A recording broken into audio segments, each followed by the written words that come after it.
Welcome, everybody, to episode 7 of Shuman Says. We're on week 7.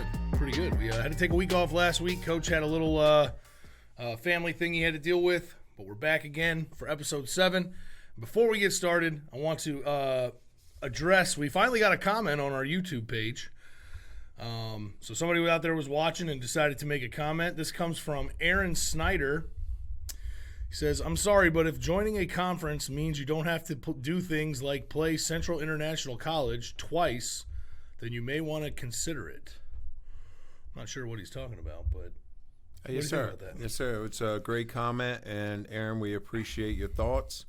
I agree wholeheartedly with you. If we could get in a conference that could secure 4 to 6 games, 3 home, 3 away, it would be a wonderful schedule. We did get lucky. We were able to find Central International College over there in Chester, Virginia last year. We had some cancellations. They were willing to play us. The first game we went to them, they had about 26 players. We rocked them pretty good. I think some of their players quit, so they showed up with 16 members on the second round. Ouch. Even we're fortunate they showed up. We got the game in, got some video. We just had some postgraduates get some offers today that we're fired up about. Kyler Davis got an offer at Norfolk State, and Traylon Jones out of Louisiana got an offer. But, Aaron, that's a great comment, and if we could find a close conference, the conference that Palmetto Prep wants us to get in, actually, there's a West Side. There's some Atlanta, Georgia, which is 9 hours away, Birmingham, Alabama, Asa, Miami. So the distance of our travel would triple. But it's a great comment, and please keep them coming. Whatever you see, whatever we can do to make our sports program from middle school to postgraduate better. It's duly noted that you made a comment about conference, and we will try to find a unique schedule to keep our players happy and our fans happy. So very well. Yeah, I agree. I mean, it's good to hear from the audience a little bit and see what they think. You know, I didn't even know, again, not being really involved with the PG team, I didn't know anything about Central International. But yeah, we went to them on Parents Weekend, Saturday night of Parents Weekend. So we had the parade. Our guys marched in the parade. Once the parade was done, we boarded up, went over there, played a night game. Kelly was there, Reggie was there, watched the game, and then after the game, our guys were allowed to head on off and enjoy their families. And then they reciprocated and came to us. I think it was on a Sunday. And we got them pretty good. So very good. Yes, yeah. We will definitely investigate conferences and try to get our schedule in a better format. So yes, sir. Yeah, I agree. And it is. I used to help try and build that schedule. It is tough to find teams that not only are willing to play us, but also fill the criteria that we need. We don't want to play some powder puff teams, but at the same time, we don't want to travel 47 hours to go play them either. So it is kind of tough. I put Coach Aaron in a bind. I scheduled a game with Jersey Coast, who was a friend of mine, and Jersey Coast had some problems. They had to cancel, so we were hunting for games, and we found 2. So again, it's on our mind to get in a conference, and hopefully we can find some good teams and do that. So very well, very well. Good stuff. So. First subject we got to talk about today is obviously the devastating news of the loss of Kobe Bryant. It's been obviously all over the news since it broke. What was that, Saturday or Sunday? No, Sunday morning, early Sunday morning. Yeah, it was, came as quite a shock to everybody, I think. It was just, at first it was one of those things when somebody told me, I thought it was a hoax. You get those every once in a while. But sadly, the news turned out to be true. He was flying with his daughter and 7 other people. The helicopter went down in the mountains. And it's just a terrible loss, not only for the basketball community, but just the culture in general. I'm not a basketball guy. I've said that a bunch of times. I'm a hockey guy. I don't watch basketball, but I watch Kobe. And, I watched his last game where he scored 60. A lot of those playoff games where he was balling out. And that's coming from a person who doesn't watch basketball at all. So what did you think about it, Coach? What are your thoughts? Well, there was two things. Growing up 35 miles from Philadelphia, knowing his father, Joe Jelly Bean Bryant, watching him play for the Sixers, and then he went off and played overseas, and he gets back, and I think he's assistant coach with the Sixers at the time, raises his son in Philadelphia. He went to Lower Merion High School, which is very familiar, and we worked so hard Thursday, Friday, Saturday. I couldn't wait to Sunday just to relax, and then all of a sudden same thing. I think the first thing I saw on Twitter was a hoax or something like that. He and Rick Fox, and it came out that Rick Fox wasn't on the helicopter, but Kobe and his daughter was, and it was devastating. It was a devastating blow, and I just walked around devastated the whole day with teary eyes and just hurting for the Bryant family and the whole NBA community. When a young man, a young legend who is doing great things passes away early, it's just devastating. And I followed NBA religiously on Wednesdays, Thursdays, and Friday. I listened to Shaq's interview last night. Yeah, that was tough. With the tribute, and then watching the games on Monday. They went ahead and played the games, and watching the 24-second expirations on both sides, the 8 seconds, and the young players, emotionally distraught and trying to play. So it was devastating. It still is devastating when when 9 people lose their lives, and the Orange County baseball coach lost his wife and daughter, I think, too, and so there's 3 people out of that family that's gone. The pilot's gone. Kobe and his daughter's gone. It's just still have some devastation, and I don't know when we are going to recover or the country is going to recover. Yeah, I agree. I mean, it's it's one of those things that whenever somebody famous passes away, it affects different people in different ways, and I think that this one universally affected everybody negatively. You know what I mean? Like, some people, when a celebrity, like a movie star, dies, oh, I liked his movies, oh, it's sad, and you can feel for that, but this is the first time that it really affected me in a deep way, just because it was so shocking. Again, if you're my age, you grew up shooting a piece of paper to the trash can saying Kobe, you know what I mean? So it's sad that he's gone, and the loss of his daughters is just as bad. I mean, even worse, honestly, because she had such a bright future ahead of her on the court and off the court. And it's just tough to see. It's tough to see. Now, I saw that there's a petition going around to get the NBA logo changed to Kobe, which I think would be cool and probably appropriate, given his contribution to the game. But we'll see what the changes are. I agree with that. I think that's a good move. Jerry West has been the person on the tag for a long time, and it's time to get honor Kobe in that way. I think Jerry West would be willing to relinquish that title, just like a lot of people, want to switch to his numbers now. So I agree with that. I think it'd be very good for the league and very good for our country to go ahead and do that. Yeah, I agree. And then the other cool thing I wanted to mention is I saw a tweet that said, when you're playing basketball, we're no longer playing 21, we're playing Kobe, where you played at 24. And if you go over 24, you go back to 8, which I was like, that's pretty cool. Yeah, that was a pretty cool situation idea, too when I saw that. So a lot of things going around to honor him. Mm-hmm. I'm waiting for the announcement of when the funeral's going to be. It's probably going to be, bigger than any presidential funeral or anything that we've ever witnessed, or what Princess Diana funeral or whomever. So I think, the good Lord is willing to sometimes send us a message that our country's got to tighten up and get together. And I think this is bringing us together. It's closing gaps and getting us off of the president problems and the future presidential selection and all that stuff. So we're going to mourn. We're going to celebrate. And then hopefully we're all tied together and can get us back on track. I agree. And in that vein, the show must go on, as they usually say. Sure. Kobe would want us to continue on doing the same things we're going to do. So we're going to jump right into the next topic, which is obviously the Super Bowl. Coach Shuman was right. I was incorrect. I picked the Titans on a flyer. Thought I could maybe, catch somebody sleeping. But Kansas City was just too good, and the Titans couldn't hang. And then we both guessed San Francisco. I think, a lot of people thought the Green Bay was going to take that one. Every time I said San Francisco, everybody's like, really? You think Aaron Rodgers did? I don't know. You guys haven't been paying attention, I don't think.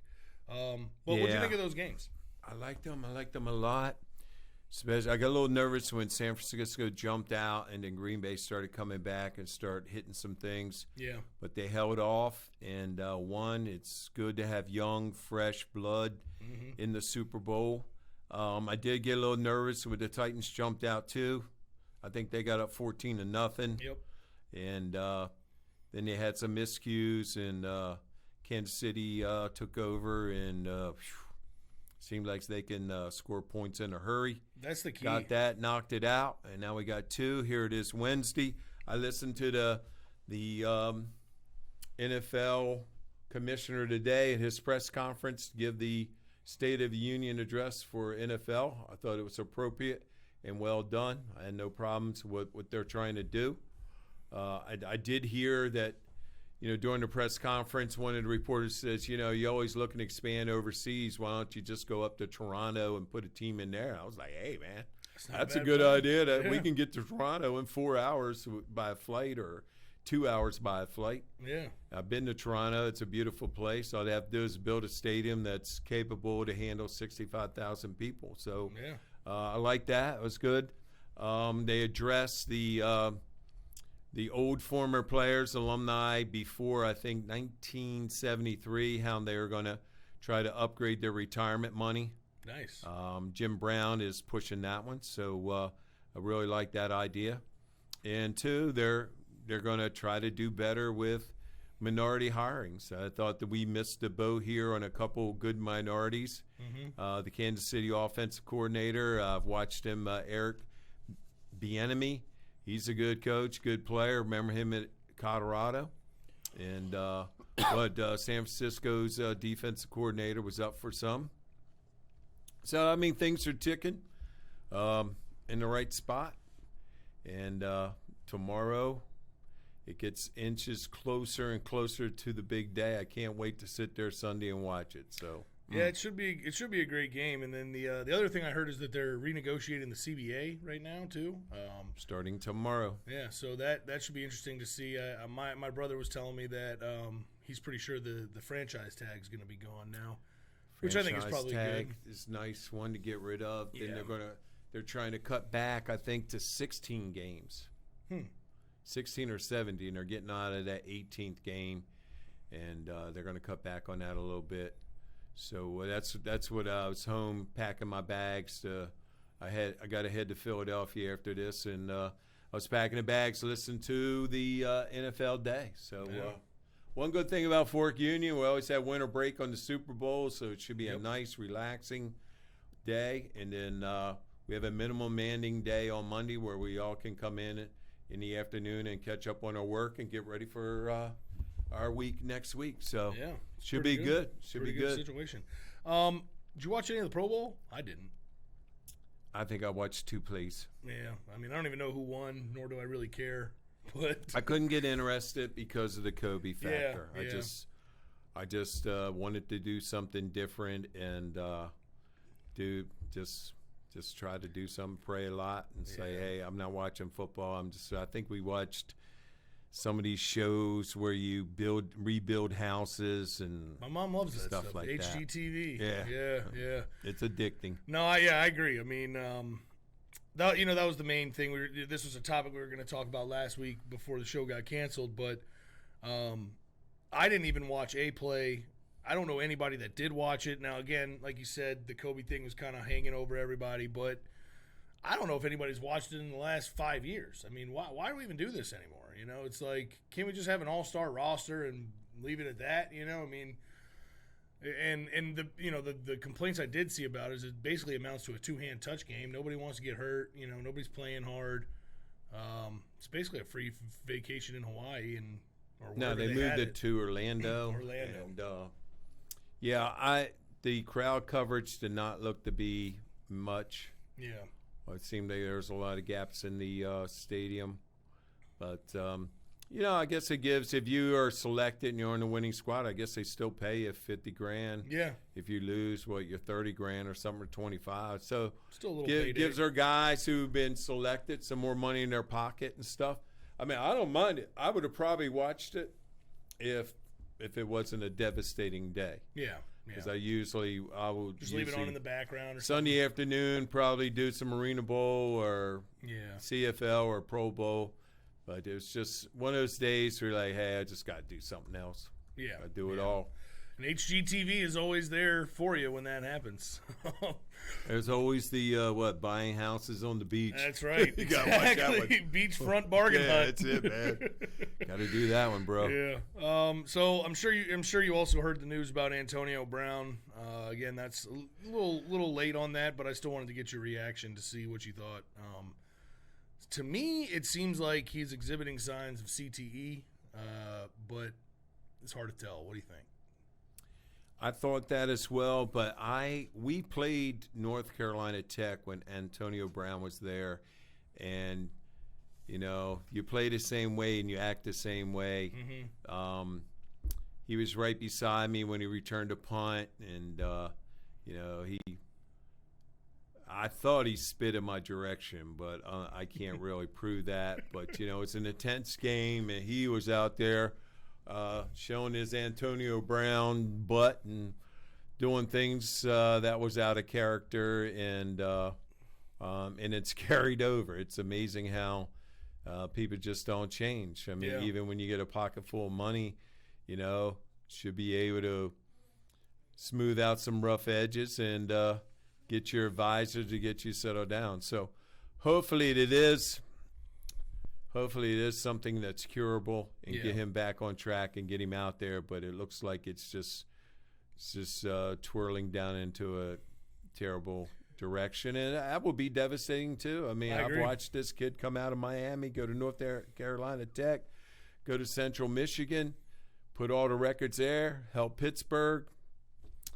Thought he would calm down with New England, but it did not happen. So we feel for Antonio Brown. It's just what we're feeling for Kobe right now. Yeah, I felt like if anybody was going to be able to get him in line, it'd be Bill Belichick, but apparently not. Apparently not. So that's a story that we'll keep our eye on and see. Hopefully he turns it around. These Chargers are kind of a wake-up call. Hopefully he turns it around because, you don't want to see that with anybody, especially, an athlete that you kind of admire. On to some more upbeat news. Derek Jeter was inducted into the Hall of Fame and got 99.7% of the vote on his first time on the ballot. I like it. Yeah, I like Derek Jeter. Thought he did good. I think there was just one vote that wasn't for being unanimous, and he's in. And I liked it. I liked this interview. I thought it was great. I mean, I followed Derek Jeter many, many, many, many years, and he deserved to be in. Good guy. I agree. I mean, I think he's one of those guys that somehow avoided most of the controversy of the steroid era. I mean, you never really heard his name thrown around with that, even though he was right in the heart of it. And he was a consistent player throughout his entire career. It's not like, Mark McGwire, where all of a sudden he's bombing home runs out of nowhere. Jeter was always even along the way. And, again, I'm not a Yankees fan. I'm a DC fan. I was an Orioles fan growing up. So I'm not a Yankees fan in any way, but I definitely do respect Derek Jeter. The way he approached the game, the way he played the game was all, top-notch, high-class type of guy. Never, one of those, at least it didn't seem to be like the kind of guy that would treat you like dirt on the outside of the diamond, seemed to be good to his fans and stuff like that. So definitely well-deserving. I want to know what was going through the one guy's head who didn't vote for him. Why not just make it unanimous? Maybe he was like, I can't do that. Can't have it unanimous on the first time. I don't know. But, it is good to see him go. And it's going to be interesting to see, I haven't really seen who else was picked for this class. But, it's going to be interesting to see now that guys in that same time frame as Derek Jeter are now going into the Hall, who's going to get selected, who's not, who's going to get snubbed and all that stuff. It should be pretty interesting to see moving forward. One other thing I wanted to get your opinion on with regard to the MLB is the Astros are looking at signing or bringing on Dusty Baker, the old Nationals GM, to be the manager. Good move or bad move? What do you think? I love Dusty Baker. Yeah, me too. I thought his firing was still chewing that toothpick right there in the dugout. That's right. Pretty intense guy. I like him as a manager and a GM. You can look at his record. His track record is superior. So I think it's a good move. Get a good level-headed guy in there that's genuine to the game. And the thing about that is the cheating scandal. It's funny that they all blame Tony La Russa started it, and now he's head of like the behavior rules or something of baseball. I mean, everybody's coming like, well, hey, man, when we played for this guy at White Sox, he had people stealing signs and blah, blah, blah. Now, he's the enforcer. I thought that was crazy. Yeah, it seems like he shouldn't really be in that position. Yeah. But, it'll be interesting to see. There's still – I don't think the fallout's done from that. There's still some investigations going on, and it's going to be interesting to see what happens with all of that. But with this Hall of Fame stuff, it's pretty cool. I don't know if we mentioned this the last time or not, but let's circle back. The NFL people decided on some Hall of Fame inductees, and it was cool to watch the NFL person go into these Fox set and announce to Jimmy I forgot his name. What's his name? He used to be the Cowboys. Jimmy. Somebody. But, with the great hair. Yeah, Jimmy with the good hair. Jimmy Johnson. Thank you. Yeah. So the Hall of Fame guy comes on the sets and it says, hey, I'm here. Congratulations. You're now in the NFL Hall of Fame. And then he did it with Bill Cowher. That was the first one. That almost brought me to tears right there when he walked out on the set and said, Bill, boom, you're in. I got your wife and daughter here. You're in the NFL Hall of Fame. What do you think about that? That was crazy. I mean, that was a good move on the NFL's part. That's all I'm saying. Yeah, I think that's a cool way to do it. And then they showed Drew Pearson on the phone not getting the call. He got upset a little bit, but I thought that was cool. I just brought that up. But Major League Baseball, their news with what they've inducted. I think it's crazy though. That Pete Rose is not in. I agree. And I think, you got to give some you got to give some more consideration to Roger Clemens. I mean,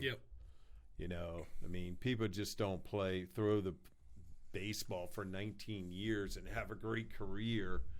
And even if he was juicing or whatever he was doing, I mean, I would imagine they have a pitcher in the Major League Hall of Fame who doctored the ball up that no one even knows. So, I mean, to me, we grew up watching those three guys, Barry Bonds, Roger Clemens, Sammy Sosa. Pete Rose.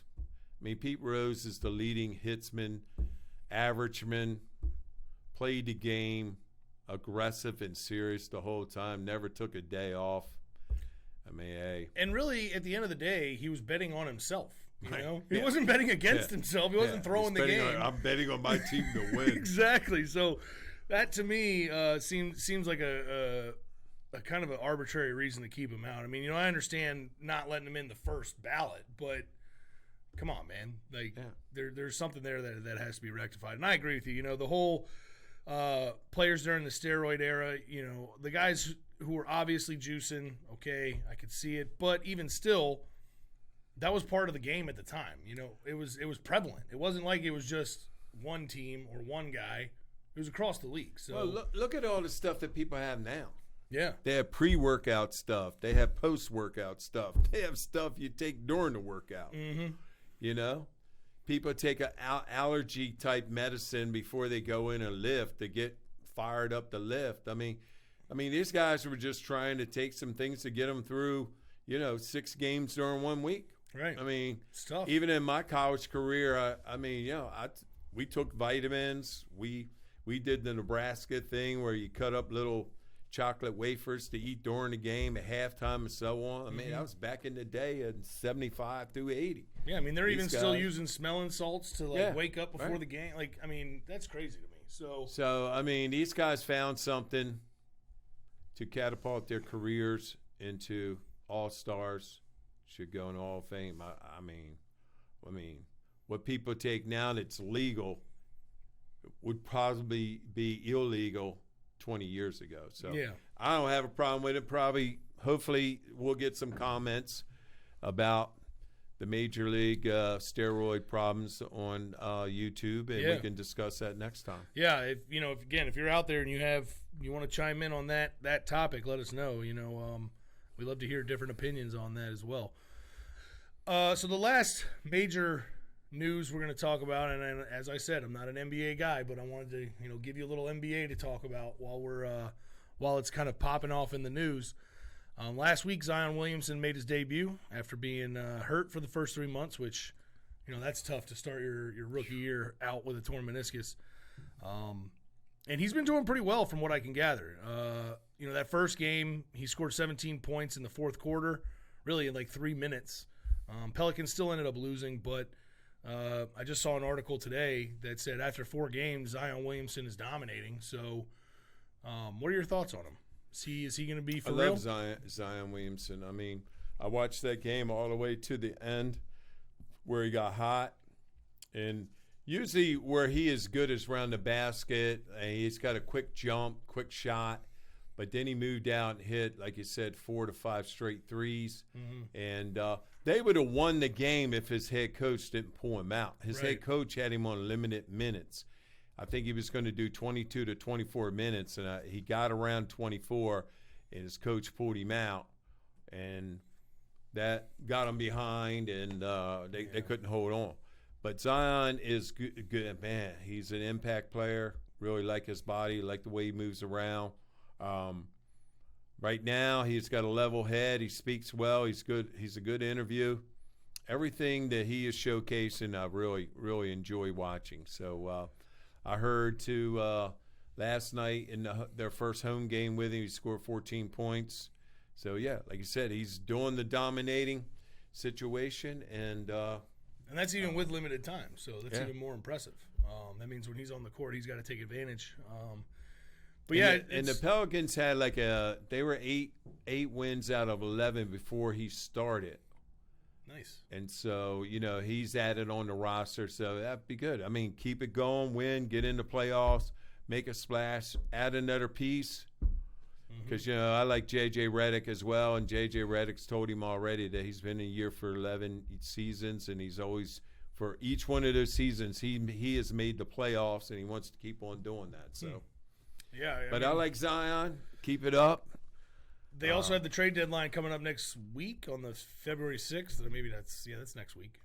So, should be an interesting time. It's trade deadlines are always good times. You'll have somebody throw a lot of money around and pick somebody up, and we'll shuffle the deck a little bit. But if you had to compare Zion to a player, a previous player, for somebody who doesn't really know basketball, who would you say he's most alike? Or is he like anybody? I think he's like a small. I mean, to me, he reminds me of a small stature Shaq. Nice. I think he's like mini Shaq with a little bit of Barkley in there. Okay. All right. Yeah, that does a good job of putting a picture in my head of what that's like. So that's pretty helpful. So again, trade deadline February 6th, and we'll continue to touch on the NBA because things are going to start heating up here. Maybe I'll have to actually start watching some games so I can actually know what I'm talking about. But actually, the other night I watched a little bit of hockey, so there you go. So you need to peek at some. It's Wednesdays and Fridays. That's all you got to do. Wednesday's a doubleheader. Friday is all night. All right, that's there you what go, we'll do. man. I'll turn some on tonight, and Get I'll have Hubert something to talk on. about. There you go. Exactly right. All right, so moving on to one of our favorite subjects here, the news going around Fork Union. Like you mentioned, last week we had that wrestling tournament, which I actually got to work, and it was pretty awesome. It was a long day, man. But that was it was intense. The one thing I don't understand, and this is kind of a sidebar, but with wrestling, it's mostly male dominated sport. 10% of guys are colorblind, and they use red and green wristbands for the officiating. So I'm sitting there trying to score. I had no idea what hand was what. Luckily, Hubert was there with me to kind of keep me on track with the scoring because I was lost. I was like, red and green, I can't see them. So I don't know what to do. But it was a good day. That's what I was nervous about. It's like, all you got to do is watch the official. And, I mean, you see the official flash on these things. Oh, I know. You're like, what are you doing? Yeah, he was like doing all these hand signals. I was like, man, I don't know what any of that means, man. You're going to have to tell me. But we got through it. I thought it was a pretty good thing. Fork Union won, which was awesome. Fork Union was winning, and then they won. And, I mean, got the trophy. That was the first trophy as an athletic director that I had designed. So I did make a mistake. I should next year, as I design it, the winning trophy should be a little bit taller than the runner-up. Right, so right. I'll do that next year. But for the first trophy and the three plaques we passed out were awesome. Had 2 biceps interlocked. Everybody was fired up about that. Yeah, it was definitely good takeaways. I'll say that. But yeah, we had a good wrestling all day, and FUMA came out on top, so they're ready and fired up for the Virginia Prep League this Saturday. Prep League tournament starts at 10 o'clock, probably go to about 5. We should win that one handily. There's only 5 teams in there, so we're hoping to bring the trophy home for that. Then they're going up to the Melee in D.C., February 8th. That's a big one with about 30 wrestling teams. I think they were 3rd last year, so we're hoping to move up there 1 or 2 this year. Mm-hmm. It's at Wilson High School in D.C. Nice. And then I would imagine we're going to have maybe 2, maybe 3 wrestlers who qualify for Nationals. Nationals is February 15th up at Lehigh University. It's always been up there. It's a wonderful place. So we're fired up about that. Awesome. And then I know I think we had some basketball games this week as well. We had 9 basketball games in our gymnasium. Wow. We had 1 middle school game Thursday, and then Friday we went 2 o'clock, 4 o'clock, 6 o'clock, and 8 o'clock with postgraduate teams coming in. Hard-nosed, intense games. Very highly contested. Massanutten, Mount Zion, Hargrave, Fork Union, Believe Prep, Beckley Prep. Just continue on into Saturday. We had a 10 o'clock game, a 12 o'clock game, a 2 o'clock game, and a 4 o'clock game. And then at 6:30, our high school team played Christ Church. A game that went down to the wire, a last-second shot by Christ Church to win the game 51-50. Hate that. So, yeah, like I said, I mean, we were on the go Thursday, Friday, Saturday. And when I left the gym Saturday night at 10 o'clock, I was so happy. Man, I'm still tired. I am still tired from that. I bet, man. Yeah, the 80s job is never done, really. I mean, you're here all day working hard. And I got to say, I've been pretty impressed with it. We have one game, we had a fan kicked out of the gym. Oh, yeah. It was a minute and like 10 seconds into the game, and the official stopped and said, "Get this guy out of here." So then I met with the fan and said, "Hey, you got to leave." He said, "Well, I traveled 250 miles to see my son." I said, "Okay, let's figure out a way where you can do this without getting in more trouble." Yeah. So I said, "I'll tell you what, I'll take you up in the balcony and sit with you," and basically had like a fan timeout with me for 40 minutes. So we sat there. I talked him down. I said, "Look, the way you're cheering is just rubbing these officials wrong. Cheer regular, cheer right." Yeah. So we got him under control. I sat there with him. Then Hargrave got up on Massanutten by about 20, and he was a Massanutten fan, kind of calmed him down. So I had to run downstairs to let the other teams in and support the other teams. But just some new things being AD. All of a sudden, you're sitting there watching games and say, "Hey, get this guy out." I'm like, "Oh, my God, what do I got to do?" Do I have to call the cops? Do I have to do something? Yeah. It's like, do not act like the PG football coach and go nuts. Yeah. You don't want to do that. But sometimes that might be necessary. You never know. If the fan gets that unruly, you might got to turn it on, get Coach Shuman in the building. I was using some Liz Shuman stuff where I was like, you got to connect with them, talk them down. De-escalate. Show them that, you got a common ground. And they're like, all right, just sit with me. Come on. Well, that's pretty good because that could have been a tough situation. Yeah. Then we came back Monday with a game at 4:00. And then last night I went to Collegiate. We beat Collegiate. Our high school team beat Collegiate the first go around. But, man, Collegiate was waiting for us on this one. Yeah. Man, they hit 19 3-pointers. Wow. And just – I saw they were up at halftime, right? I saw on your Facebook. Well, yeah, it was close first quarter. Next thing later, boom, boom, boom, like 6 3-pointers right on us. So at half, it was like 41-22 or something. Yeah. And then they came out second half and just hit some more. They hit 11 straight more. I'm like, gosh darn it. Jeez. After the game, I went up to our coach and said, hey, nothing you can do with that. Yeah. There's no coaching, nothing. Your kids. I mean, these people were out there on the three-point line in the corner, hitting it, out in front, on the side. Yeah, there's not much you can do, yeah. Nothing we can do. I mean, and they were contested, not contested. So we got them back here last night at 10, got them ready for the exam, and now they play Friday, so we're going to get ready. We play Trinity Friday. Then we come back off a break and play St. Anne. So, man, they're in a grind. They're in a grind. Hopefully, basketball, our guys. That is a grind. Hopefully, we can just knock off a couple and get in that tournament and see what we can do in the tournament. Yeah, that's the plan, right? You just got to make it. You got to be a participant. That's the key. Because once you're in the tournament, anything can happen. And then when you mentioned February 6th, February 6th is always National Sign-In Date. It's a little for football. It's a little quiet now since there's an early sign-in date, now a late sign-in date. But right. Wednesday, February 6th, we'll have some more people from our high school team as well as our PG team make a commitment and sign with their schools and move off and become great players. Like I just saw where Muhammad Cisse made it with the Seattle XFL team. Nice. I've been going through the rosters and trying to track where the guys? Fork Union guys are. So I found Muhammad there. Muhammad came here, went to Marshall, didn't like Marshall, went to a junior college, then ended up in Nebraska. He's played 4 years with Detroit Lions. It's been out a couple years. Now it's with the XFL. So now we got a familiar name and face that we can track in XFL, and we'll continue to.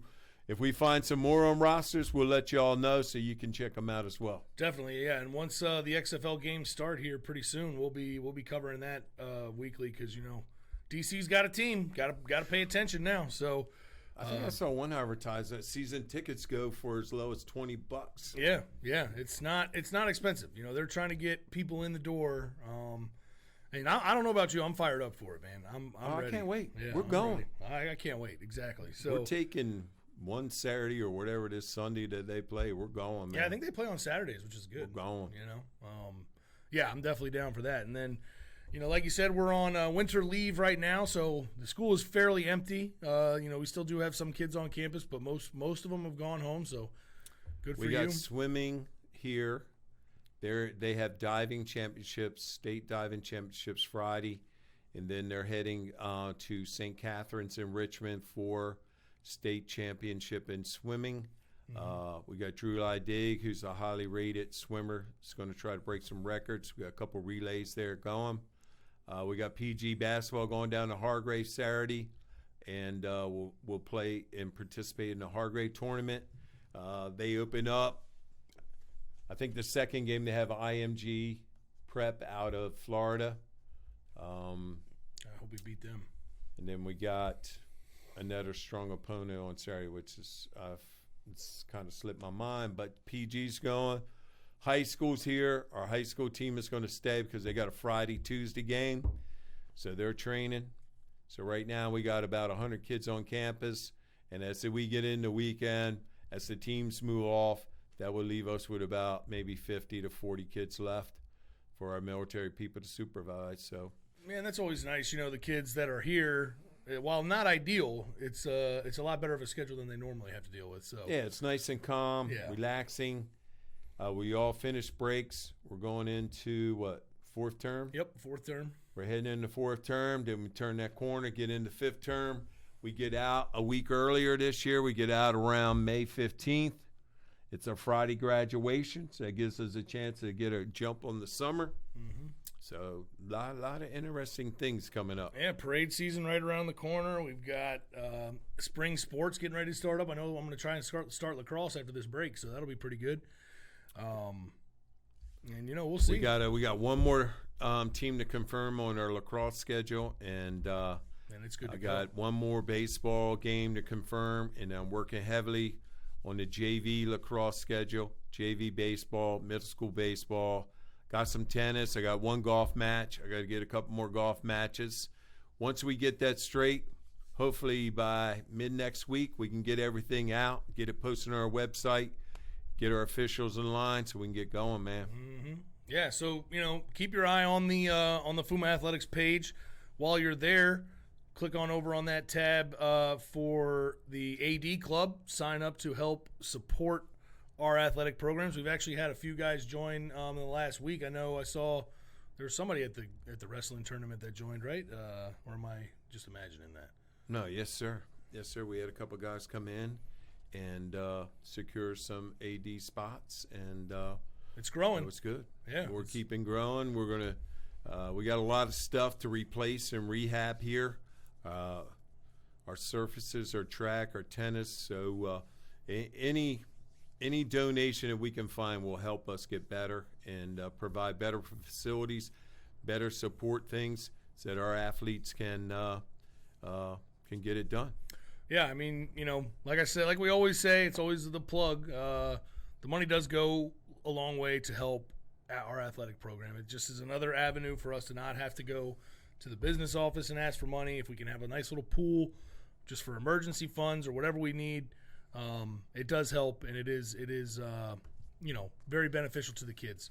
Yeah, our last AD donation was by Tim Brown, who played on our 91 team with Kevin Plank, signed with University of Maryland, went down there, had a great career.